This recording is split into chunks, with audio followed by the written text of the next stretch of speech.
Don't come, my cousin texted. Nobody wants you ruining another family reunion. I stared at the screen and typed back, what did I ever do to deserve this? The reply came almost instantly. Just stay away. It'll be better for everyone. I read those words again and again until they blurred together. I had spent years trying to be part of that family, and 3 short sentences erased every effort I had ever made. I thought that message would be the most painful thing I would remember that month. I was wrong. 3 weeks later, a police officer looked straight at me and quietly said, "Ma'am, we need you to identify something." Every relative who had pushed me away suddenly turned and stared at me like they had never truly known who I was. My name is Claire Bennett and I'm 34 years old. I've worked as an emergency room nurse for nearly 11 years. Most people think that job is only about medicine, but it's really about staying calm when everyone else is falling apart. Every shift teaches you how to listen carefully, notice small details, and make hard decisions without letting panic take over. Those lessons shaped every part of my life, even outside the hospital. Inside my family, though, none of that seemed to matter. I was the dependable one. If an aunt needed a ride to a doctor's appointment, they called me. If someone needed help moving furniture or watching their kids, they called me. If there was a family emergency in the middle of the night, my phone rang before anyone else's. But when birthdays, vacations, and celebrations came around, somehow I was always the last person anyone remembered. I never understood why. Maybe it was because I didn't enjoy gossip. I didn't laugh when relatives mocked each other behind closed doors. I never competed over who had the nicest house or the newest car. I simply wanted honest conversations and peaceful family gatherings. That made me different. Different in my family often meant unwanted. My parents passed away within 3 years of each other. Losing them left a space nothing could ever truly fill. After they were gone, I kept telling myself my extended family would become even closer. Instead, I slowly became someone they only noticed when they needed a favor. The silence after every holiday hurt more than I admitted. Sometimes I wondered if I had done something terrible without realizing it. Then I'd remind myself that kindness isn't supposed to come with conditions. I wasn't rich or glamorous, but I had something they didn't expect. Years of working in emergency medicine had trained me to recognize danger before other people noticed it. Tiny changes in behavior. Strange conversations. Nervous expressions. Most people ignored those things. I couldn't. At the time, I had no idea that ability would soon change everything. Before we continue, I want to say something to anyone listening who has ever felt unwanted by the very people who were supposed to love you. Being dependable doesn't always earn respect. Sometimes the kindest person in the family is also the easiest one to ignore. If you've ever been underestimated because you stayed quiet instead of starting arguments, please subscribe. I'd also love to know if you've ever been left out of a family gathering or made to feel like you didn't belong. Share your story in the comments because I promise you're not alone. And before we keep going, click hype if stories like this matter to you. It all started with what looked like a normal invitation. One Saturday afternoon, my phone buzzed. My cousin Rachel had sent a colorful digital invitation for our annual family reunion. Can't wait to see everyone. For a few minutes, I actually smiled. Maybe things were changing. Maybe this year would be different. I opened my closet later that evening, wondering what I should wear. I even requested the weekend off from the hospital. Then my phone buzzed again. This time the message wasn't in the family group. It was sent directly to me. "Claire, don't come." I frowned. Before I could answer, another message appeared. "You make everyone uncomfortable." I stared at those words. "What are you talking about?" I typed. Rachel replied. "You always notice problems. You always ask questions. People just want one peaceful weekend." I couldn't believe what I was reading. A few minutes later, my Aunt Linda called. Her voice sounded calm, almost rehearsed. "Honey," she said, "don't take this personally. It already feels personal. You can be dramatic. Dramatic. You always think something's wrong." "I work in an emergency room," I answered quietly. "Noticing problems is literally my job." She sighed. "This is exactly what I mean." Before I could say another word, she ended the call. The next morning I opened my phone and discovered I had been removed from the family reunion group chat. No explanation. No goodbye. Just gone. That weekend my social media filled with smiling pictures. My cousins stood together wearing matching shirts. My aunts laughed around picnic tables. My uncles grilled burgers. Captions read, "Best family ever." I wasn't in a single photo. Not because I chose to stay home. Because they had decided I didn't belong. The hardest part wasn't missing the reunion. It was realizing how easy it had been for them to erase me. I cried that night. Then I wiped away my tears and went to work. Patients still needed me. Life kept moving. 3 weeks later, my phone rang during breakfast. "Is this Claire Bennett?" a calm voice asked. "Yes. This is Detective Harris. We'd like you to come to the station regarding an incident involving one of your relatives." My stomach tightened. What happened? "We'd rather discuss that in person." When I arrived, the waiting room smelled faintly of old paper and fresh coffee. The sound of a wall clock echoed through the quiet hallway. Detective Harris greeted me with a folder already open. "Ms. Bennett," he said, "we understand you warned members of your family about someone's suspicious behavior before the reunion." I slowly nodded. I did. As we talked, the station doors opened. Several of my relatives walked inside. They froze the moment they saw me sitting beside the detectives. Whispers spread across the room. "Why is Claire here? What is she telling them?" For the first time in years, nobody looked at me with annoyance. They looked at me with fear. The silence in that police station felt heavier than anything I had experienced in the emergency room. Families cried there every day, but this silence was different. It carried guilt. It carried fear. My relatives gathered in one corner, whispering to each other while pretending not to look at me. I kept my eyes on Detective Harris. He closed the folder and said, "We'll speak with everyone one at a time." Before he could call the next person, my Aunt Linda walked over. "Claire," she said quietly, forcing a smile. "Can we talk?" I stood. "What about?" She glanced toward the detectives before lowering her voice. "This isn't the place." It became the place the moment the police called me. Her smile disappeared. "You always have to make everything difficult." "No," I replied. "I just answer questions honestly." She walked away without another word. That should have been the end of it. Instead, things became even uglier. As interviews continued, I overheard one cousin mutter, "She's bad luck." Another nodded. "She wasn't even at the reunion and somehow she's still causing problems." I almost laughed. They had told me not to come. Now they blamed me for not being there. It didn't make sense, but it fit the pattern I had lived with for years. Nothing was ever their fault. Everything somehow became mine. Later that afternoon, Detective Harris asked me to wait in another room. While I sat there, voices drifted through the thin walls. One of my cousins was speaking loudly. "I think Claire wanted revenge," he said. "Revenge for what?" another detective asked. "For being excluded." "Do you have proof of that?" "No, but everyone knows how emotional she gets." I closed my eyes. Even now, they were creating stories instead of telling the truth. When Detective Harris entered the room again, he looked calm. "Don't worry about what you heard," he said. "I've heard things like that for years. People under pressure often say whatever protects them." "I know." He studied me for a moment. "You've stayed surprisingly composed." I smiled faintly. "My job teaches me that panic doesn't solve anything." He nodded. "It shows."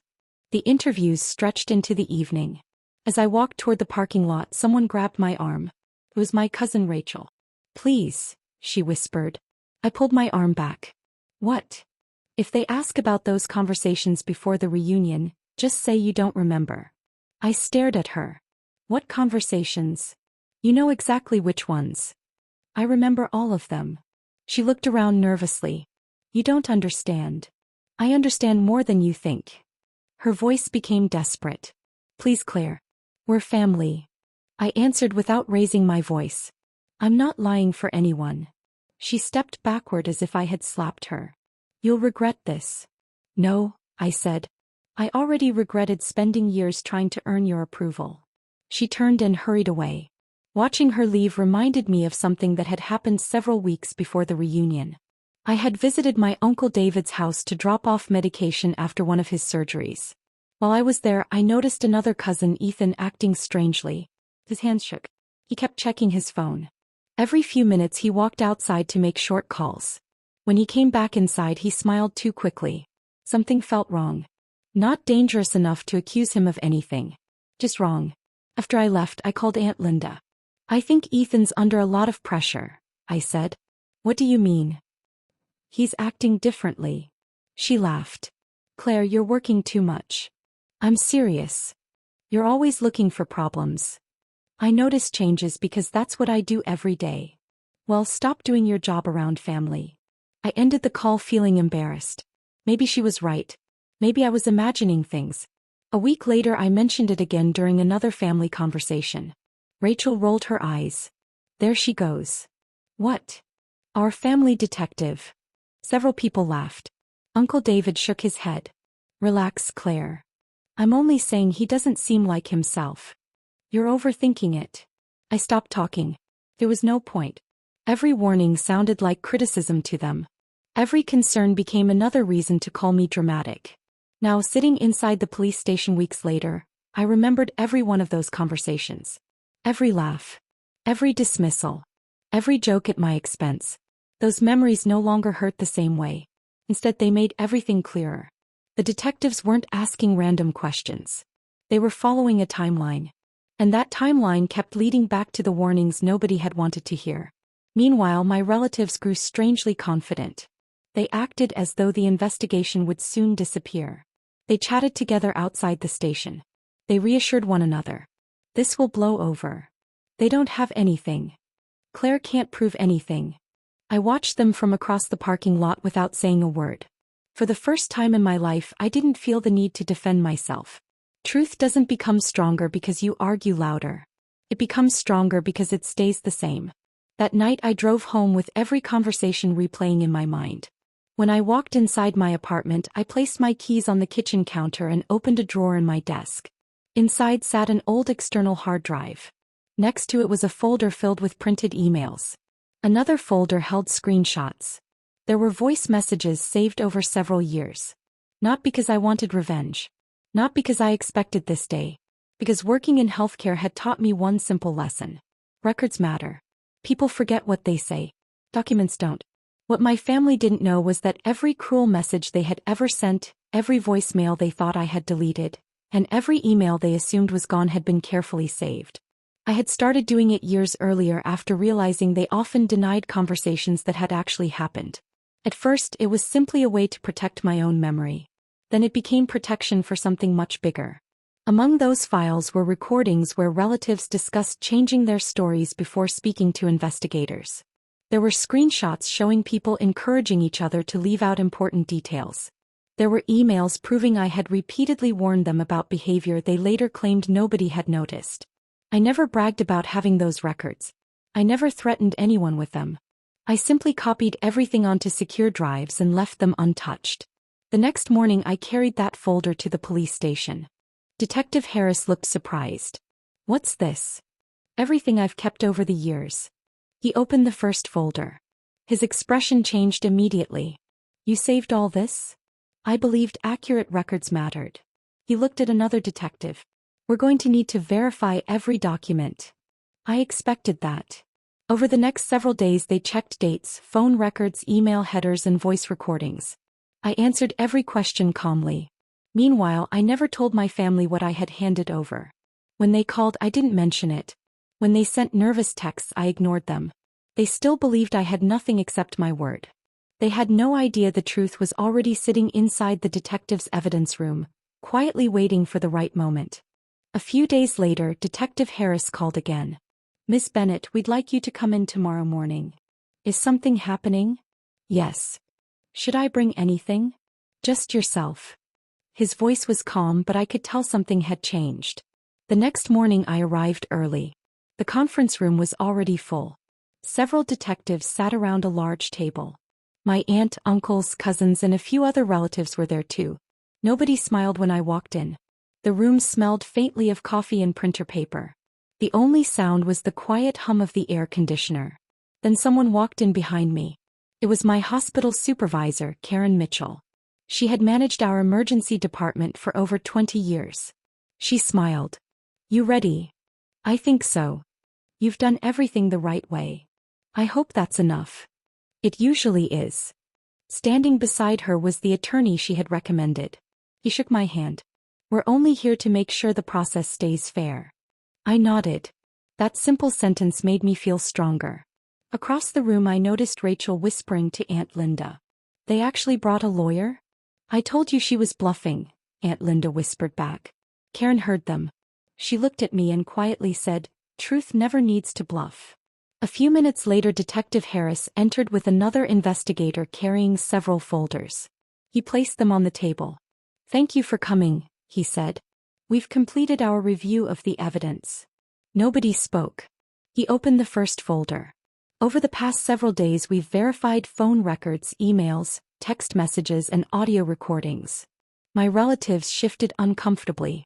Rachel crossed her arms. This is ridiculous. Detective Harris looked directly at her. Is it? He held up several printed screenshots. These messages were sent from your phone. Her face lost its color. He continued. These recordings were confirmed as authentic. Another detective connected a laptop to the television screen. One by one messages appeared.